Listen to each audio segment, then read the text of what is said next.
Seguimos en Conexión B, análisis, entrevistas, hora de ir a nuestro campo innovador con el ingeniero Francisco Javier Ugalde Acosta, investigador del INIPAP del campo experimental Cotaxtla. Paco, adelante, buenas tardes. Jorge, muy buenas tardes y también a quienes nos escuchan por radio e internet. Hoy una reflexión y análisis de agroconciencia. Y el término esto es porque el tema está relacionado con la salud del suelo, porque de ahí depende la alimentación de todos. Y voy a comenzar diciéndoles que la degradación de la tierra es la mayor limitación para la seguridad alimentaria de todos. Y es la forma de vida de agricultores, ganaderos, de la población rural y también de los grandes proyectos que hay agroindustriales.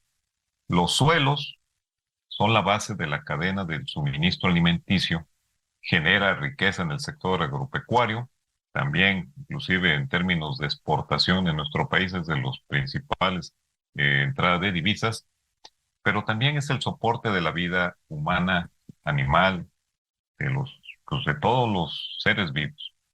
En un estudio de la FAO, que es el Fondo para la Alimentación y la Agricultura, organismo de las Naciones Unidas, determinó que el mundo pierde cada año entre 5 y 7 millones de hectáreas de tierra para la producción agropecuaria. Esta pérdida es de todo tipo. Y estimó que a futuro la superficie agrícola que se dedica a pues que se puede arar, por decirlo así, para producir la alimentación o cultivos, se va a reducir hasta 2.500 metros cuadrados por persona en los países en desarrollo y en aquellos que están ubicados en una escala menor será inclusive más reducido. Vamos a hablar en términos de salud. En el caso del suelo, pues si esta es afectada, pues va a ser pues de alguna manera desastroso en cuanto a la demanda de alimentos, porque por un lado está creciendo la población y también el tema de los fenómenos comerciales mundiales que pues también pegan precisamente en el tema de la calidad y salud del suelo, pues ha ocasionado que en primer lugar los precios de los granos básicos y también de las oleaginosas, de los insumos como son los fertilizantes, tan solo en estos 2 años que han pasado, pues hemos sido testigos de que se ha aumentado su valor en 2 o hasta 3 veces más. Este año ha bajado un poco el precio del maíz, el trigo y los fertilizantes, aunque no significa que otra vez esto de subir los precios pues puede ocurrir. De hecho, hoy en la mañana me enteré que ya hay una serie de problemas que pudieran ocasionar el aumento de este tipo de granos.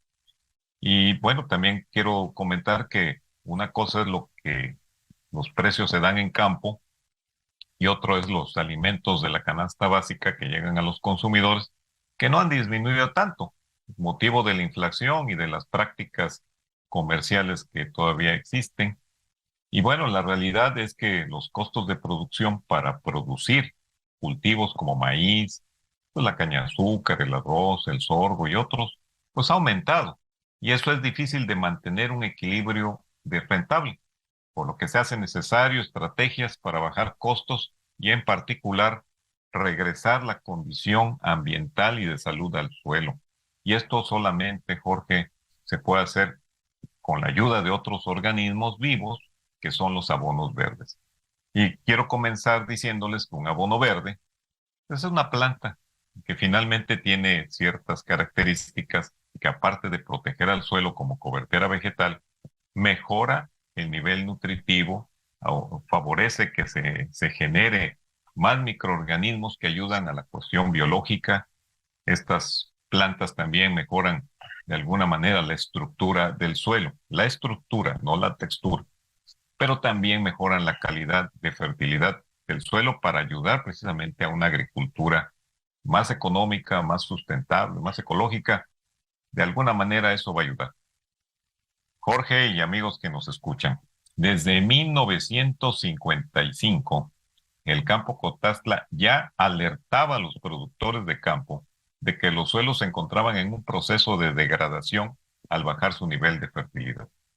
Y quiero hacer patente que fue el ingeniero Guillermo León Vallejo, oriundo del puerto de Veracruz, ingeniero agrónomo, que fue el pionero aquí prácticamente en el sureste de México, que inició los trabajos de coberteras vegetales, mejoramiento de la fertilidad del suelo y uso en la alimentación de ganado de estas plantas.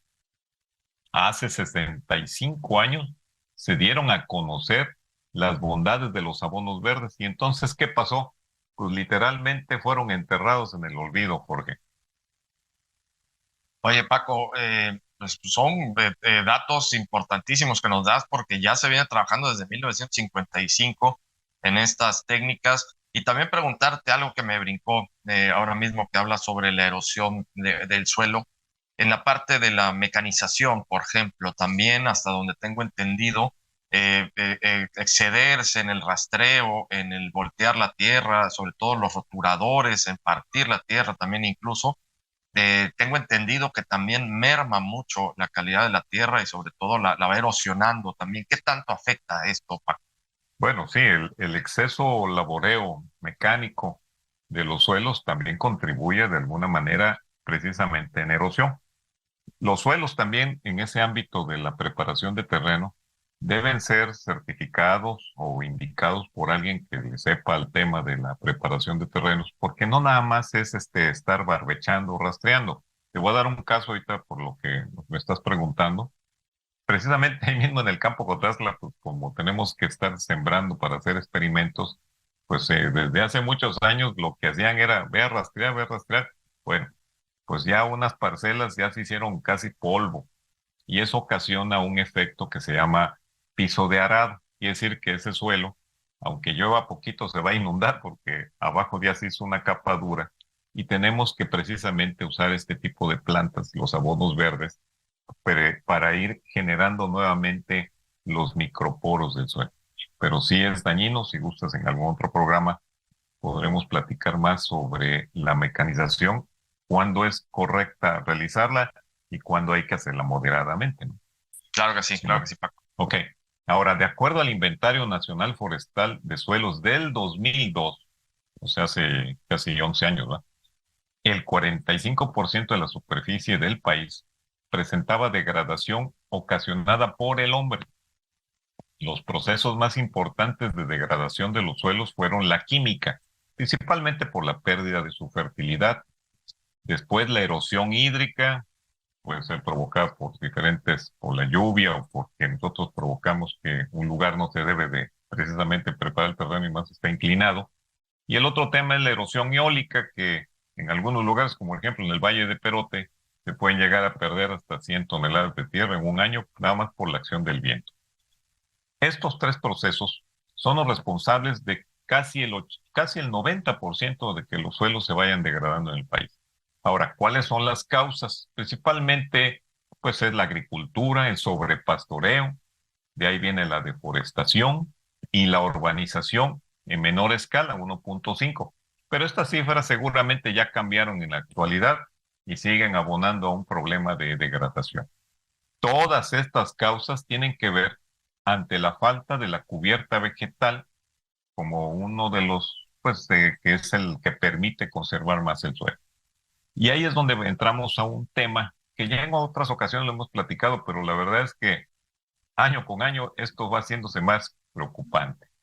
Los abonos verdes serían la forma más alternativa de ayudar a los principios de una agricultura de conservación, sustentabilidad, ecológica o como quieran llamarle, pero es la única forma de ir mejorando el suelo, de retener el suelo a través de una cobertura vegetal. Ahora, un abono verde, por ser una planta que tiene muchas hojas, muchas ramas, pues son las que aportan más nutrientes y eso va a reducir costos en el control de malezas en algunos cultivos y es un componente clave, Jorge, en proyectos forestales y agroindustriales, ya que se alinean a las normas ecológicas ambientales de aprovechamiento nacional e internacional.